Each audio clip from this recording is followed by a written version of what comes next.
रूस पर करारा प्रहार करने की तैयारी में यूक्रेन। यूक्रेन के वार से रूसी सेना हो जाएगी तबाह।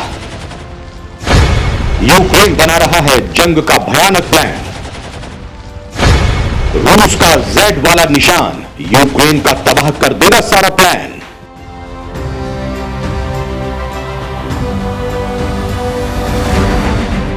दोस्तों, यूक्रेन युद्ध को शुरू हुए 5 महीने से ज्यादा बीत गए हैं, लेकिन अभी तक इसका कोई नतीजा नहीं निकला है।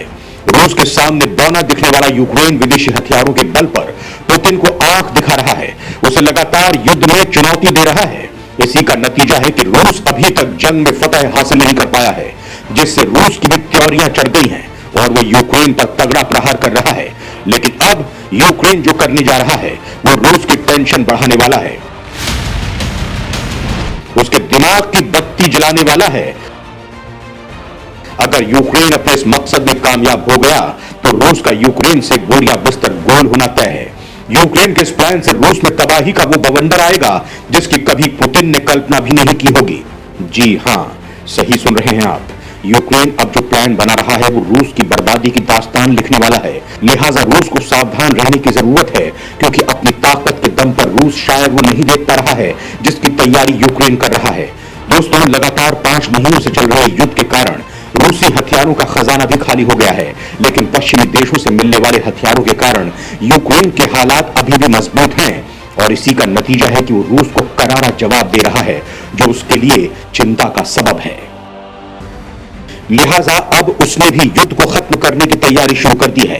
रूसी सैन्य गाड़ियों पर बने जेड के निशान इसी ओर इशारा कर रहे हैं। इस निशान को यूक्रेन में तैनात रूसी सेना के ट्रक, टैंक, बख्तरबंद गाड़ियों और सैनिकों की वर्दी पर देखा जाता रहा है। अब यही निशान पहली बार रूसी नौसेना की एक बैलिस्टिक मिसाइल पनडुब्बी पर नजर आया है, जिससे यूक्रेन समेत पश्चिमी देशों की टेंशन बढ़ गई है और उन्हें एक अनजान खतरे का डर सताने लगा है। मतलब दोनों तरफ से कोई ना कोई घातक प्लान बनाया जा रहा है जिससे वो एक दूसरे को बर्बाद कर सके। दोस्तों, आज के इस वीडियो में मैं आपको रूस और यूक्रेन के इसी घातक प्लान के बारे में बताने जा रहा हूं, लेकिन यह सब जानने के लिए आपको मेरे साथ बने रहना होगा और यह वीडियो पूरा देखना होगा। तो चलिए शुरू करते हैं।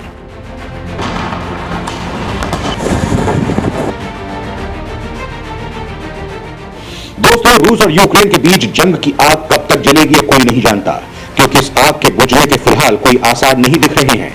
लिहाजा दोनों एक दूसरे को निपटाने के लिए घातक प्लान बना रहे हैं। इन सबके बीच रूस ने समझौते के 24 घंटे के भीतर यूक्रेन के सैन्य ठिकानों पर मिसाइलें दाग दी हैं, जिससे ज़ेलेंस्की काफी खफा है। 24 घंटे में नहीं टिक पाया रूस यूक्रेन के बीच हुआ समझौता। रूस ने यूक्रेन के सैन्य ठिकानों पर दागी घातक मिसाइलें। दोस्तों, यूक्रेन रूस के बीच छिड़े युद्ध के बीच दोनों देशों ने तुर्की में अहम समझौते में हस्ताक्षर किए हैं, जिसके तहत यूक्रेन से काला सागर के जरिए अनाज का निर्यात होना था। इस अहम फैसले के बाद दोनों देशों के बीच जारी युद्ध के दौरान यूक्रेन में पड़े हुए लाखों टन अनाज को निर्यात किया जाना था, लेकिन समझौते के एक दिन बाद ही रूसी सैनिकों ने यूक्रेन के उसी सैन्य ठिकाने पर मिसाइल दागी है जहां से अनाज भेजा जाना था। दोस्तों, दरअसल दोनों देशों के बीच हुए समझौते के मुताबिक रूस ने कहा था कि वो समुद्र के रास्ते अनाज की ढुलाई करने वाले मालवाहक जहाजों पर हमला नहीं करेगा, वो उन बंदरगाहों पर भी हमला नहीं करेगा जहां से अनाज की सप्लाई हो रही है। यूक्रेन भी कुछ शर्तें मानने को तैयार हो गया था। इन शर्तों के तहत ही वो खाद्यान्न सप्लाई ले जाने वाले जलपोतों की जांच के लिए तैयार हो गया था। जांच के दौरान ये देखा जाना था कि कहीं उनके जरिए हथियारों की सप्लाई तो नहीं की जा रही है, लेकिन इन समझौतों का प्लान करने के बजाय रूस ने कुछ ऐसा कर दिया जिससे ज़ेलेंस्की का गुस्सा 7वें आसमान पर पहुंच गया। दरअसल समझौते के 24 घंटे के बाद ही रूस ने यूक्रेन के उस बंदरगाह पर हमला कर दिया जहां से अनाज की सप्लाई हुई थी, जिससे यूक्रेन भड़का हुआ है। उसका कहना है कि रूस पर किसी भी कीमत पर भरोसा नहीं किया जा सकता है और उसकी इस हरकत ने अब समझौतों के सारे रास्तों को बंद कर दिया है। यूक्रेन ने कहा है कि ओडेसा शहर में बंदरगाह पर एक शिपयार्ड क्षेत्र में सटीक निशाना लगाने वाली लंबी दूरी की मिसाइल से किए गए हमले में एक यूक्रेन युद्धपोत और एक गोदाम नष्ट हो गया, जहां अमेरिका द्वारा कीव को भेजी गई विध्वंसक पोत हार्पून मिसाइल रखी गई थी। दोस्तों, रूस की इस हरकत से भड़के यूक्रेन ने उसके खिलाफ घातक प्लान बनाना शुरू कर दिया है। रूसी सेना को भारी नुकसान पहुंचाने की तैयारी में यूक्रेन। खेरसॉन पर कब्जा किए रूसी सैनिकों की अब नहीं होगी खैर। दोस्तों, रूस के साथ युद्ध में यूक्रेन अब तक अपने कई इलाकों को गंवा चुका है, लेकिन अब उसने इलाकों को वापस लेने की कोशिशें शुरू कर दी हैं। खेरसॉन इलाका भी इनमें से एक है जो इस वक्त रूस के कब्जे में है। यूक्रेन के एक शीर्ष अधिकारी ने कहा है कि यूक्रेनी सेना घातक हिमास रॉकेट और पश्चिमी देशों के अन्य हथियारों की मदद से खेरसॉन के इलाकों में जोरदार हमले बोल रही है और रूसी सेना को हरा रही है। यूक्रेनी सेना की माने तो सितंबर तक वो खेरसॉन शहर को फिर से आजाद कराने में कामयाब हो जाएंगे। दोस्तों, वैसे जानकारों का भी कहना है कि अमेरिकी हिमास रॉकेट आने के बाद से यूक्रेन की सेना ने जंग में बढ़त बनानी शुरू की है। इस रॉकेट की मदद से अब यूक्रेन रूस के सप्लाई लाइन, कमांडर सेंटर और अन्य आधारभूत ढांचे के निशाने को बनाने में कामयाब हो रहा है और रूस को भारी नुकसान पहुंचा पा रहा है। इससे पहले लक्ष्य युद्ध के मोर्चे से काफी दूर होते थे, जिससे यूक्रेन उन पर हमला नहीं कर पा रहा था। लेकिन अब हालात काफी बदले हुए हैं, जिसका फायदा यूक्रेन को हो रहा है। यही नहीं, हिमास रॉकेट ने न केवल रूस के आक्रामक हमलों को रोक दिया है, बल्कि इसके जरिए यूक्रेन ने दनिप्रो नदी पर बने पुल को भी उड़ा दिया है, जो कि खेरसॉन शहर में आपूर्ति के लिए जीवन रेखा की तरह से है। इस पुल के उड़ जाने से रूस को आने वाले वक्त में काफी परेशानी होगी, क्योंकि उसकी सेना के पास रसद और सैन्य मदद दोनों नहीं पहुंच पाएगी, लिहाजा वो जंग में बेसहारा हो जाएगी। इस बीच राष्ट्रपति ज़ेलेंस्की ने भी कहा है कि अब हमारी नजर खेरसॉन को मुक्त कराने पर है। इसके लिए पूरी प्लानिंग की जा चुकी है और धीरे धीरे इस पर अमल करके रूसी सेना को सबक सिखाया जाएगा। उसे ऐसे चक्रव्यूह में फंसा दिया जाएगा जिससे वो कभी बाहर नहीं निकल पाएगी और उसी में फंसकर मर जाएगी। हालांकि ज़ेलेंस्की ने युद्ध की रणनीति का खुलासा तो नहीं किया, लेकिन यूक्रेनी अधिकारियों का कहना है कि उनकी सेना ने हजारों की तादाद में रूसी सैनिकों को घेर लिया है, जिससे रूसी सेना भयाक्रांत है और वो अपनी जान बचाने की गुहार लगा रही है।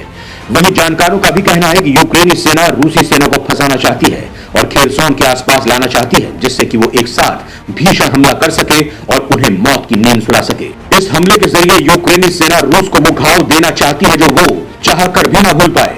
दोस्तों, एक तरफ दोनों देश युद्ध को और घातक और निर्णायक बनाने की तैयारी कर रहे हैं, तो दूसरी तरफ इस भीषण और बेहद लंबी जंग से दोनों देशों की सेनाएं थक कर चूर हो गई हैं।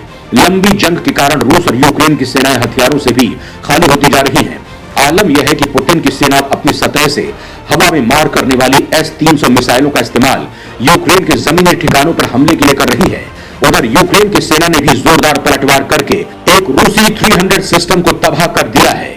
इससे बौखलाए रूस ने अपनी परमाणु पनडुब्बियों को मैदान में उतारने की तैयारी कर ली है। इसके लिए पनडुब्बियों के ऊपर Z निशान भी बना दिया गया है।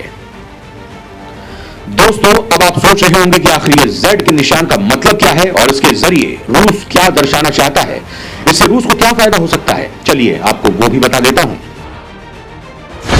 रूसी नौसेना की परमाणु पनडुब्बी पर Z निशान।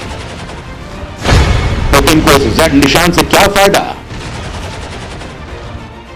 दोस्तों, यूक्रेन युद्ध में रूसी सैन्य गाड़ियों पर बने Z के निशान ने पूरी दुनिया का ध्यान खींचा है। इस निशान को रूस के आक्रामक रुख के रूप में देखा जाता है। यूक्रेन युद्ध में रूस जिन भी हथियारों का इस्तेमाल कर रहा है उन सब पर Z निशान बना हुआ है। अब यही निशान पहली बार रूसी नौसेना की एक बैलिस्टिक मिसाइल पनडुब्बी पर नजर आया है। ये पनडुब्बी परमाणु मिसाइलों के साथ आर्कटिक महासागर में गश्त लगा रही है। ऐसा माना जा रहा है कि रूस Z के निशान को अपनी आक्रामकता के तौर पर प्रदर्शित करने की कोशिश कर रहा है। यही कारण है कि वो अब अपनी पनडुब्बियों पर Z का निशान बना रहा है, जिससे दुश्मन डर के मारे कांपने लगे और उसे अपना विनाश साक्षात दिखाई देने लगे। दोस्तों, नेवल न्यूज की खबर के मुताबिक रूसी सैन्य वाहनों और पनडुब्बी पर बना यह जिगजैग मार्किंग अंग्रेजी का वर्णमाला के Z अक्षर के समान है। बड़ी बात यह है कि रूसी वर्णमाला में अक्षर है ही नहीं, इसलिए इस निशान को रूस की आक्रामकता से जोड़कर देखा जा रहा है। रूसी नौसेना के Z अक्षर के निशान वाली इस पनडुब्बी को जुलाई महीने में बैरेंट्स सागर के किनारे स्थित सेवेरोमोस्क बंदरगाह पर देखा गया था। इसके बाद इस पनडुब्बी की पहचान रूसी Boroi A class nuclear power ballistic missile submarine के तौर पर की गई थी। बोरोई क्लास की पनडुब्बियां आमतौर पर 16 RSM-56 बुलावा न्यूक्लियर लॉन्च बैलिस्टिक मिसाइलों से लैस होती हैं। इस मिसाइल की रेंज 8000 किलोमीटर तक हो सकती है, जो अपने साथ 6 से 10 multiple independent re entry vehicle ले जाने में सक्षम है। इसका मतलब दोस्तों ये हुआ कि बुलावा मिसाइल के अंदर 6 से 10 multiple independent re entry vehicle होते हैं जो एक ही फायर में कई लक्ष्यों को बर्बाद कर सकती हैं। इनमें से प्रत्येक 0 से 150 किलोटन के परमाणु वॉरहेड के साथ हमला करने में सक्षम है। दोस्तों, अगर रूस इस पनडुब्बी को युद्ध में उतार देता है तो यूक्रेन के लिए काफी घातक साबित हो सकती है, या यूं कहें कि युद्ध को समाप्त कर सकती है। दोस्तों, आपको हमारा ये वीडियो कैसा लगा हमें कमेंट बॉक्स में जरूर बताएं, और अगर आपको ये वीडियो पसंद आई हो तो इसे लाइक और शेयर जरूर करें। जय हिंद, जय भारत।